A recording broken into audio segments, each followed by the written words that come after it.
দে mobile দি। আর তুই দাঁড়া, আমি আইতাছি।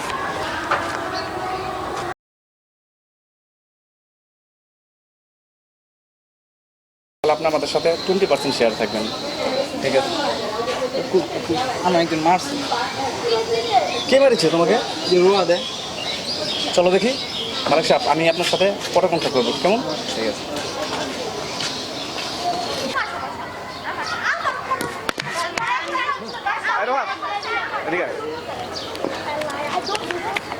ভাতিজা মারছিস কে? আমার সাথে বেয়াদবি করছিস? এত বড় সাহস তোর! আর কখনো তুই আমার মারবি না, কথাটা যেন তোর মনে থাকে।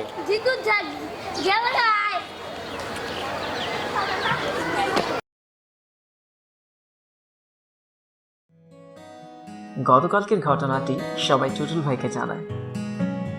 টুটুল ভাইয়ের সাথে ইমরান ভাইয়ের ভালো সম্পর্ক, তাই সে বলেছে সে তার সাথে দেখা হলে ব্যাপারটি নিয়ে আলোচনা করবে। ভাগ্যবশত সকালেই তার দেখা পেয়ে যায়। আসসালামু আলাইকুম ভাই। ওয়ালাইকুম আসসালাম। আপনার সাথে একটা কথা ছিল। কি ব্যাপারে? ভাই কালকের ঝগড়ার ব্যাপারে। তুমি কি বলবা? ও তো কালকে আমার ভাতিজারা মারছে। ভাই আপনার ভাতিজার মারছে তো ঠিক আছে, কিন্তু কেন মারছে সেটা কথা শুনতে চাইলেন না? আসলে ওই রকম ভাবে কান্না করছে যে আমি নিজের কন্ট্রোল রাখতে পারিনি। আচ্ছা বলো শুনি, কি ব্যাপারে?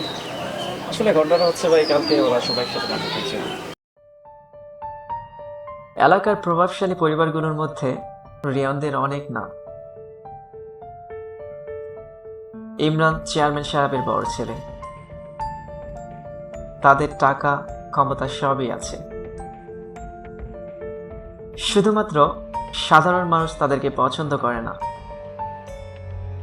যতটুকু সম্মান তারা পায় তা শুধুমাত্র তাদেরকে সবাই ভয় থেকে দিয়ে থাকে, কিন্তু মন থেকে সেটা কল্পনাও করা যায় না।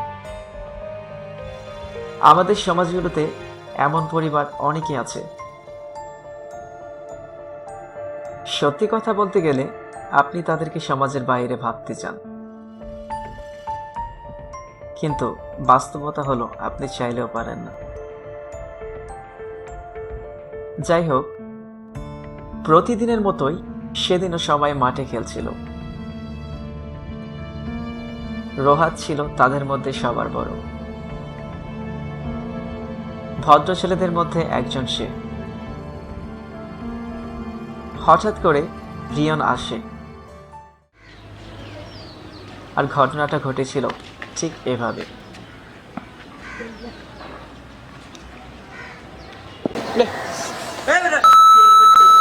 মালটা কিনে দিবি কিনা? মালটা দিস বাচ্চা, মালটা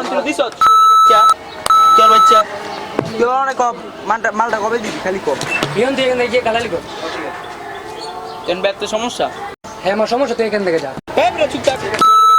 তুই আমার মালটা কি দিবি কিনা বল? তোর কইছিলি আমার মালটা দিতে। বাচ্চা কি রে, তুই বেয়াদবি করতেছস?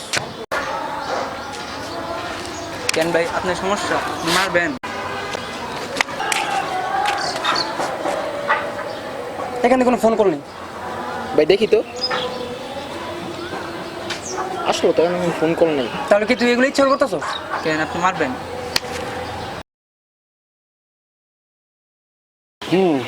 সবই তো শুনলাম।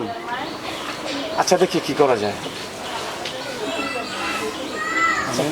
বাইরের কাছে চলে গেলে চলে যায়। আচ্ছা তাহলে তোমরা আসো। ভালো থাকেন।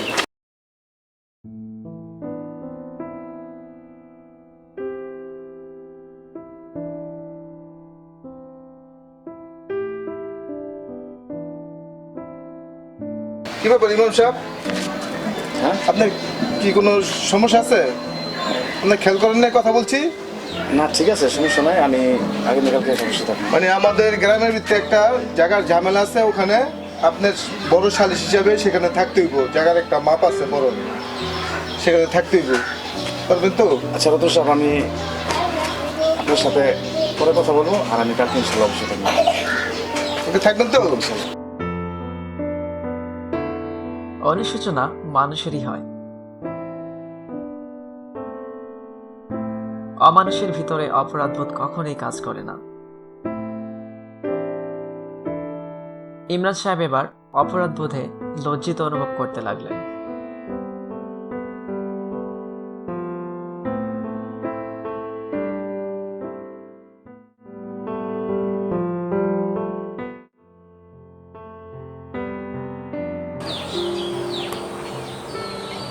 আচ্ছা রাব্বি, একটা কথা বলি তোমার।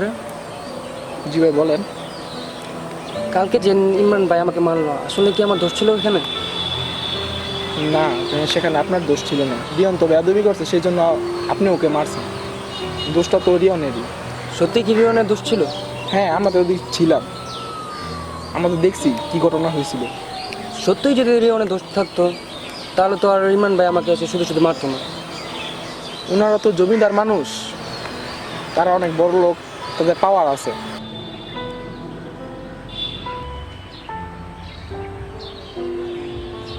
রাত ভাই, ইমরান ভাই আসতেছে। কোথায়? এই যে।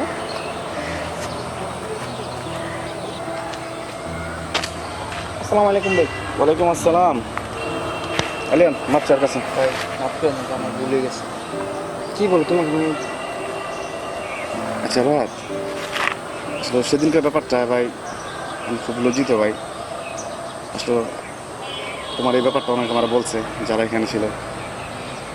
তো ভাই আমি অনেক প্রসঙ্গ জিনিসটা ভাবছি, আমি এটা ভুলটা আমার।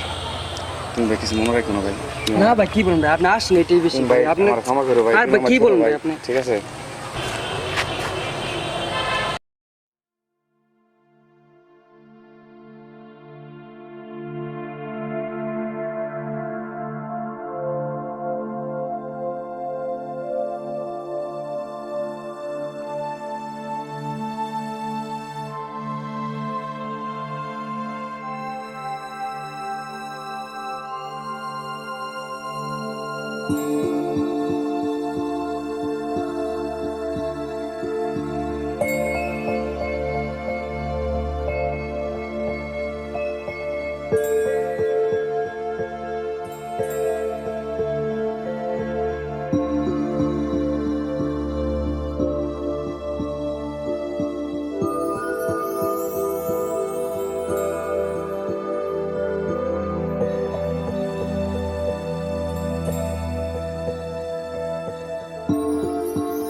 হ্যালো ভিউয়ার্স, আমাদের ভিডিওটি যদি আপনাদের ভালো লাগে তাহলে অবশ্যই সাবস্ক্রাইব করুন।